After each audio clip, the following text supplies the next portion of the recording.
Chapter 8. The Potions Master. There, look. Where? Next to the tall kid with the red hair. Wearing the glasses. Did you see his face? Did you see his scar? Whispers followed Harry from the moment he left his dormitory the next day. People lining up outside classrooms stood on tiptoe to get a look at him. Or doubled back to pass him in the corridors again, staring. Harry wished they wouldn't, because he was trying to concentrate on finding his way to classes. There were 142 staircases at Hogwarts, wide, sweeping ones, narrow, rickety ones, some that led somewhere different on a Friday, some with a vanishing step halfway up that you had to remember to jump. Then there were doors that wouldn't open unless you asked politely, or tickled them in exactly the right place, and doors that weren't really doors at all, but solid walls just pretending. It was also very hard to remember where anything was, because it all seemed to move around a lot. The people in the portraits kept going to visit each other, and Harry was sure the coats of armor could walk. The ghosts didn't help, either. It was always a nasty shock when one of them glided suddenly through a door you were trying to open. Nearly. Headless Nick was always happy to point new Gryffindors in the right direction, but Peeves the poltergeist was worth 2 locked doors and a trick staircase if you met him when you were late for class. He would drop waste paper baskets on your head, pull rugs from under your feet, pelt you with bits of chalk, or sneak up behind you, invisible, grab your nose, and screech, "Got your conch." Even worse than Peeves, if that was possible, was the caretaker, Argus Filch. Harry and Ron managed to get on the wrong side of him on their very first morning. Filch found them trying to force their way through a door that unluckily turned out to be the entrance to the out-of-bounds corridor on the 3rd floor. He wouldn't believe they were lost, was sure they were trying to break into it on purpose, and was threatening to lock them in the dungeons. When they were rescued by Professor Quirrell, who was passing. Filch owned a cat called Mrs. Norris, a scrawny, dust-colored creature with bulging, lamp-like eyes just like Filch's. She patrolled the corridors alone. Break a rule in front of her, put just one toe out of line, and she'd whisk off. For Filch, who'd appear, wheezing, 2 seconds later. Filch knew the secret passageways of the school better than anyone, except perhaps the Weasley twins, and could pop up as suddenly as any of the ghosts. The students all hated him, and it was the dearest ambition of many to give Mrs. Norris a good kick. And then, once you had managed to find them, there were the classes themselves. There was a lot more to magic, as Harry quickly found out, than waving your wand and saying a few funny words. They had to study the night skies through their telescopes every Wednesday at midnight and learn the names of different stars and the movements of the planets. 3 times a week they went out to the greenhouses behind the castle to study herbology, with a dumpy little witch called Professor Sprout, where they learned how to take care of all the strange plants and fungi, and found out what they were used for. Easily the most boring class was History of Magic, which was the only one taught by a ghost. Professor Binns had been very old indeed when he had fallen asleep in front of the staff room fire and got up next morning to teach, leaving his body behind him. Binns droned on and on while they scribbled down names and dates, and got Emmerich the Evil and Uric the Oddball mixed up. Professor Flitwick, the charms teacher, was a tiny little wizard who had to stand on a pile of books to see over his desk. At the start of their first class he took the roll call, and when he reached Harry's name he gave an excited squeak and toppled out of sight. Professor McGonagall was again different. Harry had been quite right to think she wasn't a teacher to cross. Strict and clever, she gave them a talking to the moment they sat down in her first class. Transfiguration is some of the most complex and dangerous magic you will learn at Hogwarts, she said. Anyone messing around in my class will leave and not come back. You have been warned. Then she changed her desk into a pig and back again. They were all very impressed and couldn't wait to get started, but soon realized they weren't going to be changing the furniture into animals for a long time. After taking a lot of complicated notes, they were each given a match and started trying to turn it into a needle. By the end of the lesson, only Hermione Granger had made any difference to her match. Professor McGonagall showed the class how it had gone all silver and pointy and gave Hermione a rare smile. The class everyone had really been looking forward to was defense against the dark arts, but Quirrell's lessons turned out to be a bit of a joke. His classroom smelled strongly of garlic, which everyone said was to ward off a vampire he'd met in Romania and was afraid would be coming back to get him one of these days. His turban, he told them, had been given to him by an African prince as a thank you for getting rid of a troublesome zombie, but they weren't sure they believed this story. For one thing, when Seamus Finnegan asked eagerly to hear how Quirrell had fought off the zombie, Quirrell went pink and started talking about the weather. For another, they had noticed that a funny smell hung around the turban, and the Weasley twins insisted that it was stuffed full of garlic as well, so that Quirrell was protected wherever he went. Harry was very relieved to find out that he wasn't miles behind everyone else. Lots of people had come from Muggle families and, like him, hadn't had any idea that they were witches and wizards.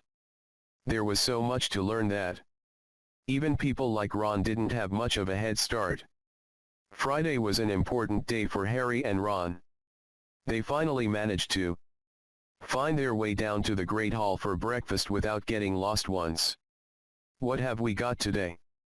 Harry asked Ron as he poured sugar on his porridge.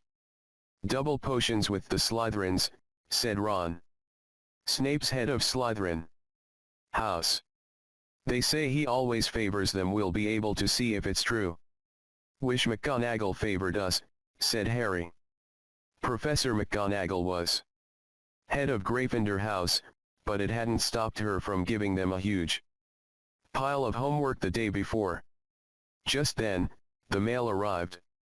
Harry had gotten used to this by now, but it had given him a bit of a shock on the first morning, when about 100 owls had suddenly streamed into the Great Hall during breakfast, circling the tables until they saw their owners, and dropping letters and packages onto their laps.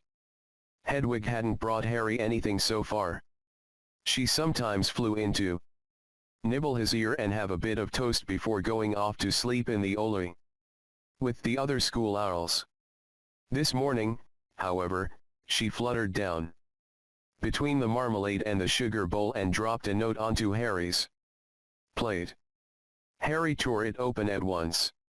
It said, in a very untidy scrawl, "Dear Harry, I know you get Friday afternoons off, so would you like to come and have a cup of tea with me around 3? I want to hear all about your first week. Send us an answer back with Hedwig. Hagrid." Harry borrowed Ron's quill, scribbled "Yes, please, see you later" on the back of the note, and sent Hedwig off again. It was lucky that Harry had tea with Hagrid to look forward to, because the potions lesson turned out to be the worst thing that had happened to him so far. At the start of term banquet, Harry had gotten the idea that Professor Snape disliked him. By the end of the first potions lesson, he knew he'd been wrong. Snape didn't dislike Harry, he hated him. Potions lessons took place down in one of the dungeons. It was colder here than up in the main castle, and would have been quite creepy enough without the pickled animals floating in glass jars all around the walls. Snape, like Flitwick, started the class by taking the roll call, and like Flitwick, he paused at Harry's name. "Ah, yes," he said softly, "Harry Potter. Our new celebrity." Draco Malfoy and his friends Crabbe and Goyle sniggered behind their hands. Snape finished calling the names and looked up at the class. His eyes were black like Hagrid's, but they had none of Hagrid's warmth. They were cold and empty and made you think of dark tunnels. "You are here to learn the subtle science and exact art of potion making," he began. He spoke in barely more than a whisper, but they caught every word. Like Professor McGonagall, Snape had the gift of keeping a class silent without effort. "As there is little foolish wand-waving here, many of you will hardly believe this is magic. I don't expect you will really understand the beauty of the softly simmering cauldron with its shimmering fumes, the delicate power of liquids that creep through human veins, bewitching the mind, ensnaring the senses. I can teach you how to bottle fame, brew glory, even stopper death if you aren't as big a bunch of dunderheads as I usually have to teach." More silence followed this little speech. Harry and Ron exchanged looks with raised eyebrows. Hermione Granger was on the edge of her seat and looked desperate to start proving that she wasn't a dunderhead. "Potter," said Snape suddenly. "What would I get if I added powdered root of asphodel to an infusion of wormwood?" "Powdered root of what to an infusion of what?" Harry glanced at Ron, who looked as stumped as he was. Hermione's hand had shot into the air. "I don't know, sir," said Harry. Snape's lips curled into a sneer. Tut, fame clearly isn't everything." He ignored Hermione's hand. "Let's try again. Potter, where would you look if I told you to find me a bezoar?" Hermione stretched her hand as high into the air as it would go without her leaving her seat, but Harry didn't have the faintest idea what a bezoar was. He tried not to look at Malfoy, Crabbe, and Goyle, who were shaking with laughter. "I don't know, sir. Thought you wouldn't open a book before coming, Potter." Harry forced himself to keep looking straight into those cold eyes. He had looked through his books at the Dursleys, but did Snape expect him to remember everything in 1,000 magical herbs and fungi? Snape was still ignoring Hermione's quivering hand. "What is the difference, Potter, between monkshood and wolfsbane?" At this, Hermione stood up, her hands stretching toward the dungeon ceiling. "I don't know," said Harry quietly. "I think Hermione does, though. Why don't you try her?" A few people laughed. Harry caught Seamus's eye, and Seamus winked. Snape, however, was not pleased.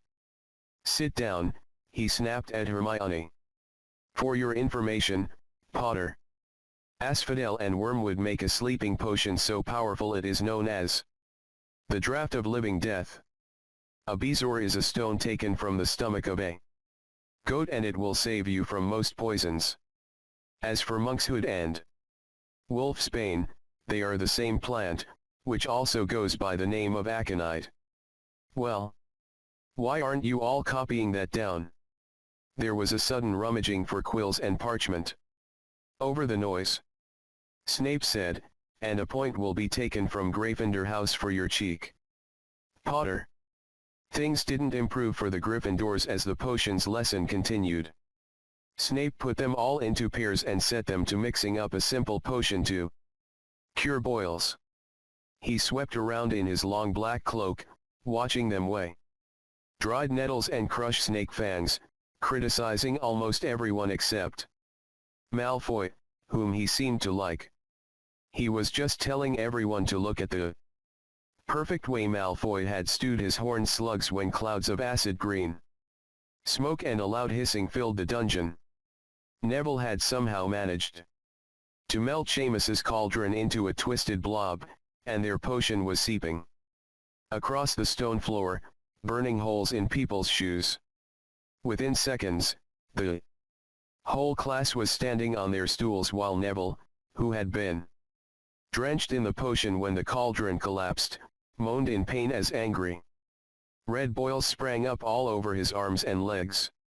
"Idiot boy," snarled Snape, clearing the spilled potion away with one wave of his wand. "I suppose you added the porcupine quills before taking the cauldron off the fire." Neville whimpered as boils started to pop up all over his nose. "Take him up to the hospital wing," Snape spat at Seamus. Then he rounded on Harry and Ron, who had been working next to Neville. "You Potter, why didn't you tell him not to add the quills? Thought he'd make you look good if he got it wrong, did you? That's another point. You've lost for Gryffindor." This was so unfair that Harry opened his mouth to argue, but Ron kicked him behind their cauldron. "Don't push it," he muttered, "I've heard Snape can turn very nasty." As they climbed the steps out of the dungeon an hour later, Harry's mind was racing and his spirits were low. He'd lost 2 points for Gryffindor in his very first week. Why did Snape hate him so much?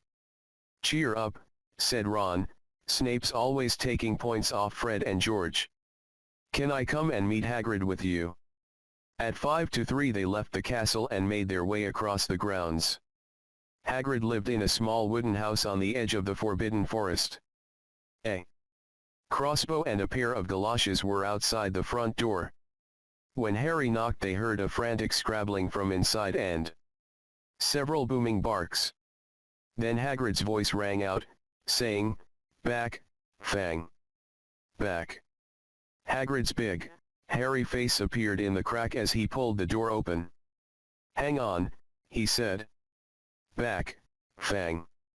He let them in, struggling to keep a hold on the collar of an enormous black boarhound. There was only one room inside. Hams and pheasants were hanging from the ceiling, a copper kettle was boiling on the open fire, and in the corner stood a massive bed with a patchwork quilt over it. "Make yourselves at home," said Hagrid, letting go of Fang, who bounded straight at Ron and started licking his ears. Like Hagrid, Fang was clearly not as fierce as he looked. "This is Ron," Harry told Hagrid, who was pouring boiling water into a large teapot and putting rock cakes onto a plate. "Another Weasley, said Hagrid, glancing at Ron's freckles.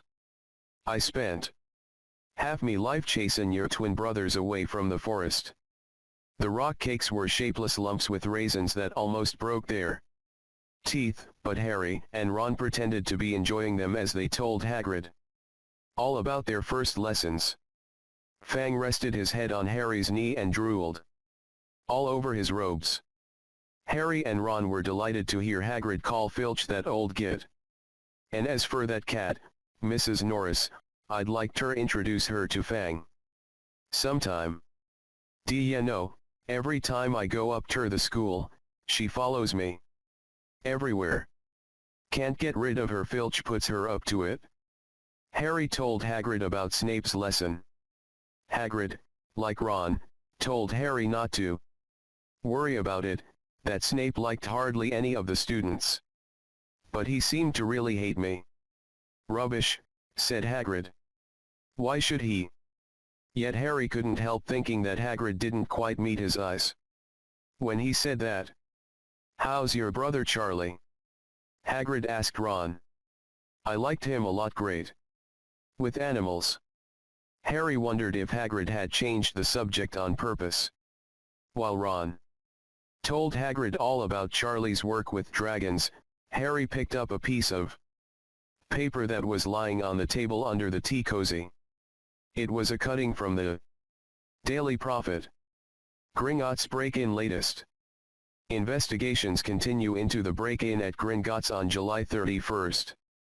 Widely believed to be the work of dark wizards or witches. Unknown.